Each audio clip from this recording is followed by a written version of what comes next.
ആവശ്യപ്പെട്ട സീറ്റുകൾ നൽകാത്തതിനെ തുടർന്ന് ആലപ്പുഴ രാമങ്കരി പഞ്ചായത്തിൽ ഒറ്റയ്ക്ക് മത്സരിക്കാൻ CPI തീരുമാനിച്ചു.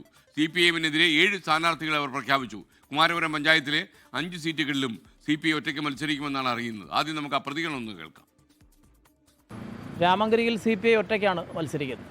വിവിധ ഘട്ടങ്ങളിലായി ചർച്ചകൾക്ക് വിട്ടുവീഴ്ചയോടുകൂടി CPI തയ്യാറായിട്ടും തികഞ്ഞ അഹങ്കാരത്തോടു കൂടിയുള്ള നിലപാടാണ് CPM സ്വീകരിച്ചത്. ഇപ്പോൾ CPIക്ക് രാമങ്കരിയിൽ നല്ല സ്വാധീനമുള്ള ഒരു പാർട്ടിയോട് ഒരു സീറ്റ് വേണമെങ്കിൽ തരാമെന്ന് പറഞ്ഞതോടുകൂടി ചർച്ച ഞങ്ങൾ അവസാനിപ്പിച്ചു. CPMന് വലിയ നഷ്ടം ഈ തെരഞ്ഞെടുപ്പോടുകൂടി ഉണ്ടാകും എന്ന കാര്യത്തിൽ യാതൊരു സംശയവുമില്ല. അത് അവർ തന്നെ വരുത്തി വെക്കുന്ന ക്ഷണിച്ചു വാങ്ങുന്ന പരാജയമായിരിക്കും.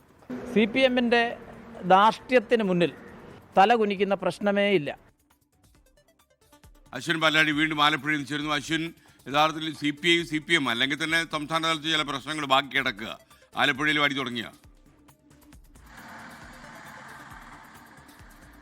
ആലപ്പുഴയിൽ കുറേ നാളുകളെ തുടങ്ങിയ അടിയാണ്. ഇന്നലെ 2 പ്രധാനപ്പെട്ട ഈ സീറ്റ് തർക്കവുമായി ബന്ധപ്പെട്ട പ്രശ്നങ്ങൾ ആലപ്പുഴയിലുണ്ടായത്. ഒന്ന് ഈ DCC ഓഫീസിലേതും അതിന് നേരെ ഓപ്പോസിറ്റാണ് ആലപ്പുഴയിലെ CPIയുടെ ജില്ലാ കമ്മിറ്റി ഓഫീസ്. ഇവിടെയാണ് ഇന്നലെ സീറ്റ് തർക്കവുമായി ബന്ധപ്പെട്ട CPMുമായുള്ള തർക്കവുമായി ബന്ധപ്പെട്ട കാര്യങ്ങളൊക്കെ ചർച്ച ചെയ്ത് പരിഹരിക്കാനുള്ള ശ്രമങ്ങൾ നടത്തിയത്. പക്ഷേ അത് പൂർണ്ണമായും പരാജയപ്പെട്ട സാഹചര്യത്തിലാണ് രാമങ്കരി പഞ്ചായത്തിൽ 7 സീറ്റുകളിൽ ഒറ്റയ്ക്ക് മത്സരിക്കാൻ ഔദ്യോഗിക തീരുമാനം CPI ജില്ലാ നേതൃത്വത്തിൻ്റെയും സംസ്ഥാന നേതൃത്വത്തിൻ്റെയും അനുമതിയോടുകൂടി തന്നെ കുട്ടനാട് നോർത്ത് ലോക്കൽ കമ്മിറ്റി സ്വീകരിച്ചിരിക്കുന്നത്. 7 സീറ്റുകളിൽ സ്ഥാനാർത്ഥികളെ ഇന്നലെ വൈകുന്നേരത്തോടുകൂടി അവർ ഔദ്യോഗികമായി പ്രഖ്യാപിക്കുകയും ചെയ്തു.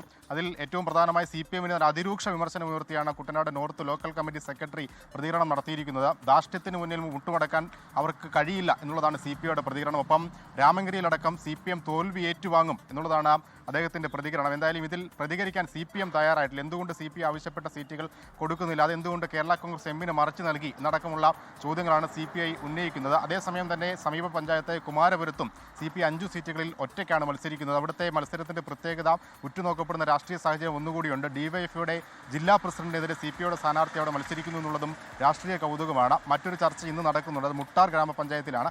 അവിടെയും സമാനമായ രീതിയിൽ സീറ്റ് CPM കൊടുക്കുന്നില്ല എന്നുള്ളതാണ് ആരോപണം. ലോകത്തെവിടെയായാലും ഏത് സമയത്തും 24 വാർത്തകളും ഓഗ്മെന്റഡ് റിയാലിറ്റി പാക്കേജുകളും എക്സ്പ്ലെയിനറുകളും വിശദമായി കാണാൻ ഞങ്ങളുടെ YouTube ചാനൽ നിങ്ങൾക്ക് സബ്സ്ക്രൈബ് ചെയ്യാം.